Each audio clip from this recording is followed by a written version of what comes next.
قل ان کنتم تحبون اللہ فاتبعونی یحببکم اللہ ویغفر لکم ذنوبکم واللہ غفور الرحیم۔ وقال النبی صلی اللہ علیہ وسلم کل امتی يدخلون الجنة الا من ابى قالوا یا رسول اللہ ومن یأبى قال من اطاعنی دخل الجنة ومن عصانی فقد ابى رواہ البخاری۔ اللہ رب العزت قرآن کریم میں ارشاد فرماتے ہیں کہ آپ فرما دیجئے ان سے قل ان کنتم تحبون اللہ فاتبعونی، اگر تم یہ چاہو کہ اللہ رب العزت تم سے محبت کریں تو تم میری اطاعت کرو، تو اللہ تم سے محبت بھی کریں گے اور تمہارے گناہوں کو بھی معاف کر دیں گے۔ تو اللہ تعالیٰ نے قرآن کریم میں اپنی محبت کو اور مغفرت کو جو جوڑا ہے وہ آپ صلی اللہ علیہ وسلم کی اتباع اور آپ کی اطاعت کے ساتھ جوڑا ہے۔ اور حضور کی اطاعت وَمَن يُطِعِ الرَّسُولَ فَقَدْ أَطَاعَ اللَّهَ، رسول کی اطاعت حقیقت میں اللہ کی اطاعت ہے۔ اللہ تعالیٰ نے قرآن کریم میں جہاں کہیں عموماً اپنی اطاعت کا حکم دیا وہیں اپنے رسول کی بھی اطاعت کا حکم دیا۔ یا ایھا الذین آمنوا اطیعوا اللہ واطیعوا الرسول، ایمان والو اللہ کی بھی اطاعت کرو اور اللہ کے رسول کی بھی اطاعت کرو۔ اس لیے ایک مسلمان کی زندگی میں ضروری ہے کہ وہ آپ صلی اللہ علیہ وسلم کی اطاعت کرے۔ رسول اللہ صلی اللہ علیہ وسلم نے فرمایا کل امتی يدخلون الجنة الا من ابى، میری ساری امت جنت میں داخل ہوگی سوائے اس شخص کے جو انکار کرے۔ صحابہ نے پوچھا وہ کون؟ آپ صلی اللہ علیہ وسلم نے فرمایا جو میری اطاعت کرے گا وہ جنت میں داخل ہو جائے گا، اور جو میری نافرمانی کرتا ہے یقیناً اس نے انکار کیا ہے، اور یہ انکار کرنے والا جو شخص ہوگا یہ تو جہنم میں جائے گا۔ اس لیے ہماری زندگی میں ایک وصف حضور کی اتباع کا ہونا چاہیے کہ جب بھی حضور کا کوئی عمل سامنے آئے تو انسان اپنی زندگی میں اس عمل کو لے کر آئے۔ حضرات صحابہ اکرام کی زندگی میں اتباع اور اطاعت کا بڑا وصف تھا۔ صحیح بخاری میں روایت ہے حضرت عمر رضی اللہ تعالیٰ عنہ مسجد حرام میں ہیں، طواف کر رہے ہیں، اور جب حجر اسود کے قریب آئے تو قریب آ کر حجر اسود کا بوسہ لیا۔ بوسہ لینے کے بعد حجر اسود کو مخاطب کرتے ہوئے حضرت عمر نے فرمایا انی لا اعلم انک حجر لا تضر ولا تنفع ولولا انی رأیت النبی صلی اللہ علیہ وسلم یقبلک ما قبلتک، یقیناً میں جانتا ہوں تو ایک پتھر ہے، تو نفع بھی نہیں دے سکتا نقصان بھی نہیں دے سکتا۔ اگر میں نے آپ صلی اللہ علیہ وسلم کو تیرا بوسہ لیتے ہوئے نہ دیکھا ہوتا تو میں کبھی بھی تیرا بوسہ نہ لیتا، لیکن میں نے دیکھا ہے حضور نے تیرا بوسہ لیا ہے، اس وجہ سے میں بھی تیرا بوسہ لے رہا ہوں۔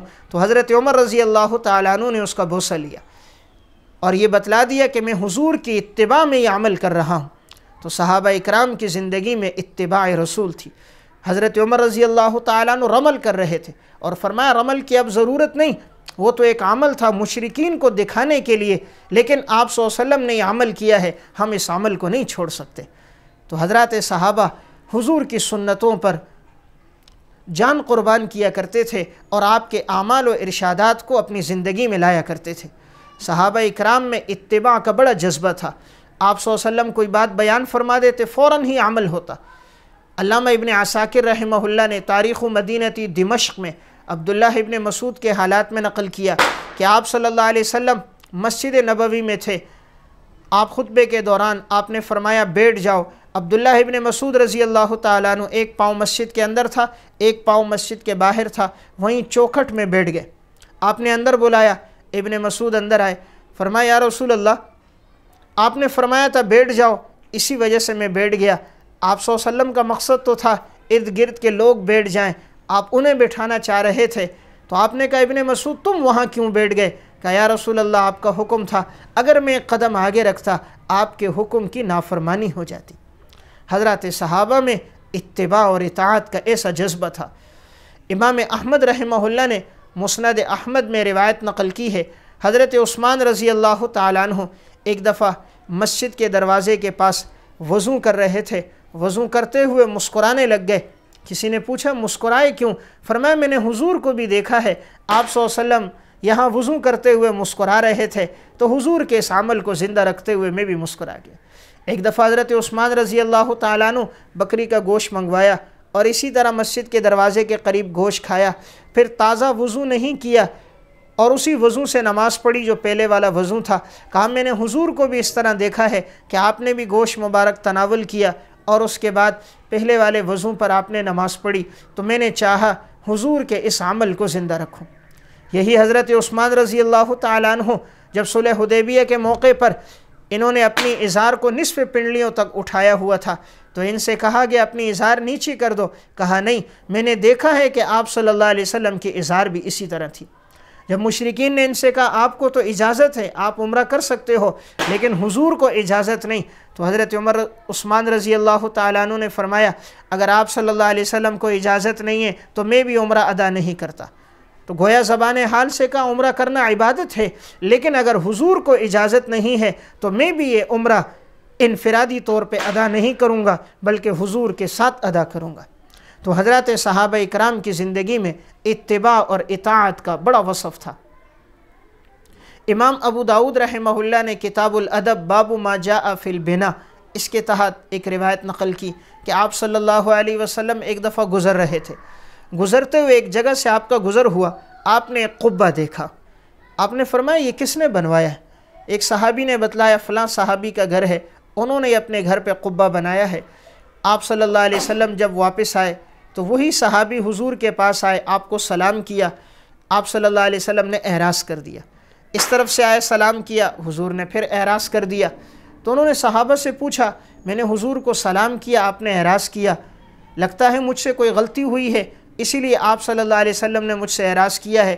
تو انہوں نے کہا حضور جب آ رہے تھے تو تمہارے گھر کے پاس جو قبہ دیکھا اس قبے کی وجہ سے حضور ناراض ہوئے ہیں۔ وہ صحابی فوراً اٹھ کر گئے اور اپنے اس قبے کو گرا دیا، قبہ گرا دیا، اور آ کر حضور کو بھی اطلاع نہیں دی کہ میں نے وہ قبہ گرا دیا۔ آج کوئی ہوتا عمل کرتا، آ کر بتلاتا حضرت میں نے یہ عمل کر دیا، لیکن اس صحابی نے آ کر اطلاع بھی نہیں دی۔ پھر آپ صلی اللہ علیہ وسلم کا ایک دن وہاں سے گزر ہوا، آپ نے فرمایا یہاں تو قبہ ہوتا تھا۔ کہا جس دن آپ نے اعراض کیا اسی دن وہ صحابی گئے اور انہوں نے وہ قبہ گرا دیا، تو آپ صلی اللہ علیہ وسلم کو اس عمل پر خوشی ہوئی۔ واقعہ سنانے کا مقصد کہ صحابی کی زندگی میں اطاعت اور اتباع کا کتنا مادہ کہ آپ صلی اللہ علیہ وسلم نے قبے کو پسند نہیں کیا، فوراً گئے اور انہوں نے وہ قبہ گرا دیا۔ تو حضرات صحابہ کی زندگی میں اطاعت کا بڑا جذبہ تھا۔ امام احمد رحمہ اللہ نے مسند احمد میں حدیث نقل کی ہے، آپ صلی اللہ علیہ وسلم کے ایک صحابی ہیں خریم اسدی رضی اللہ تعالیٰ۔ حضرت خریم اسدی کے بال کافی بڑے تھے، کندھے تک آتے تھے، اور ان کے پانچے بھی ٹخنوں سے نیچے لٹک رہے تھے۔ آپ صلی اللہ علیہ وسلم نے ایک موقع پر ان کو دیکھا تو آپ نے ایک جملہ کہہ دیا، نعم الرجل الخریم لولا طول جمته و اسبال ازارہ۔ خریم تو بڑا بہترین انسان ہے، کاش کہ اس کے یہ بال اتنے طویل نہ ہوتے اور اس کے پانچے اس کے ٹخنوں سے نیچے نہ لٹکتے۔ جب آپ صلی اللہ علیہ وسلم نے یہ جملہ ارشاد فرمایا، حضرت خریم کو پتہ چلا، فوراً انہوں نے کینچی لی اور اپنے بالوں کو کاٹ دیا، اور کینچی لی اور اپنے پانچوں کو نصف پنڈلیوں سے کاٹ دیا تاکہ میرے یہ پانچے ٹخنوں سے نیچے نہ لٹکیں۔ اس درجے کی صحابہ میں اطاعت اور اتباع کا مادہ تھا کہ جب کوئی بات حضور کی سنتے تھے فوراً ہی اپنی زندگی میں لے کر آتے تھے۔ تو اصل چیز اتباع رسول ہے، اطاعت رسول ہے۔ اللہ تعالیٰ نے قرآن کریم میں جا بجا جو ہمیں حکم دیا ہے وہ یہی حکم ہے کہ اے ایمان والو اطیعوا اللہ و اطیعوا الرسول، اللہ کی اطاعت ہو اور اللہ کے رسول کی اطاعت ہو۔ امام قرطبی رحمہ اللہ نے تفسیر قرطبی میں ایک واقعہ نقل کیا کہ ایک دفعہ حضرت ثوبان رضی اللہ تعالیٰ عنہ آپ صلی اللہ علیہ وسلم کے پاس آئے، ان کے چہرے کا رنگ بالکل تبدیل ہوا تھا۔ حضور نے پوچھا ثوبان یہ کیا ہوا؟ فرمایا یا رسول اللہ، دنیا میں جب یہ خیال آتا ہے کہ میں آپ کی زیارت کروں تو دوڑتے ہوئے آتا ہوں، آپ کی زیارت نصیب ہو جاتی ہے۔ اب میرے دل میں یہ خیال آیا قیامت کے دن آپ تو جنت کے بلند و بالا مقامات پر ہوں گے، معلوم نہیں ہم جنت میں داخل ہوں بھی یا نہیں، اور اگر داخل بھی ہو جائیں تو آپ کی یہ رفاقت ہمیں جنت میں بھی شاید ملے یا نہ ملے۔ دنیا میں تو یہ آپ کی صحبت ملتی ہے، پتہ نہیں جنت میں بھی آپ کا دیدار ہوگا یا نہیں۔ تو یہ بات کبھی کبھی دل میں آتی ہے تو سوچنے لگ جاتا ہوں پتہ نہیں جنت میں بھی آپ کا دیدار ہوگا یا نہیں، آپ کی صحبت ملے گی یا نہیں۔ اس بات نے مجھے غمگین کر دیا، اور یہ جو میرے چہرے کا رنگ متغیر ہو گیا یہ اس وجہ سے۔ تو حضرات صحابہ اکرام کو حضور سے بڑی عقیدت تھی، آپ صلی اللہ علیہ وسلم سے بڑی محبت اور بڑا تعلق تھا، اس لیے ہم بھی اپنی زندگی میں محبت کے ساتھ ساتھ جس جذبے کو لائیں وہ اطاعت کا جذبہ ہے، خوشی ہو یا غمی، ہر موقع پر یہ دیکھیں حضور کا فرمان کیا ہے، شریعت کی تعلیمات کیا ہیں۔ عموماً انسان غم اور خوشی کے موقع پر سنتوں کو چھوڑ دیتا ہے، مسنون اعمال کو ترک کر دیتا ہے۔